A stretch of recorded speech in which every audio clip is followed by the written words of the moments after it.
ദൃശ്യം കഴിഞ്ഞിട്ടില്ല ഗൈസ്. നമ്മൾ ഷവർമയൊക്കെ വാങ്ങിയിട്ടാണ് പോകുന്നത്. നമ്മുടെ മേൽപ്പറമ്പ് അല്ലേ, കാസർഗോഡ് മേൽപ്പറമ്പ് പള്ളിക്കടുത്തുള്ള ഒരു ഷവർമ കട.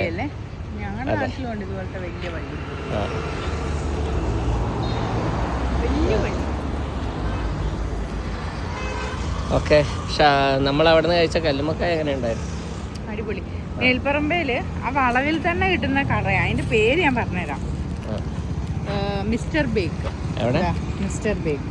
Mister Bake. അവിടെ നിന്ന് വീഡിയോ എടുക്കാൻ മറന്നു. ഇനി ഷവർമ കഴിച്ചിട്ട് നമുക്ക് പറയാം. ഷവർമ എങ്ങനെയുണ്ടെന്ന് അറിയാം. പക്ഷെ എനിക്ക് കല്ലുമ്മക്കായ ഇഷ്ടപ്പെട്ടു. ചായ നല്ല ചായ. ഞാൻ മറ്റേ ഭയങ്കര കടുപ്പമൊക്കെ ആയിട്ട് അലമ്പാവോന്ന് പേടിച്ചിട്ട് ചായ പറഞ്ഞു. ഒരു ചായ പറഞ്ഞുള്ളൂ ഞങ്ങൾ രണ്ടുപേരുടെ. പക്ഷേ എങ്കിൽ നല്ല ചായയായിരുന്നു. നല്ല കല്ലുമ്മക്കായ, നല്ല കല്ലുമ്മക്കായുടെ ഫ്ലേവർ കിട്ടുന്ന കല്ലുമ്മക്കായ. ചുമ്മാ ഇങ്ങനെ അരി ഇതാക്കിയിട്ട് കല്ലുമ്മക്കായ എന്ന് പറഞ്ഞ ചില ആൾക്കാർ കൊടുക്കാം. ഇതങ്ങനെയല്ല, നല്ല കല്ലുമ്മക്കായ. ഓക്കെ, ഇനി നമുക്ക് നേരെ വീട്ടിലേക്ക് പോകാം അല്ലേ? അതെ. ശേഷം ബൈ.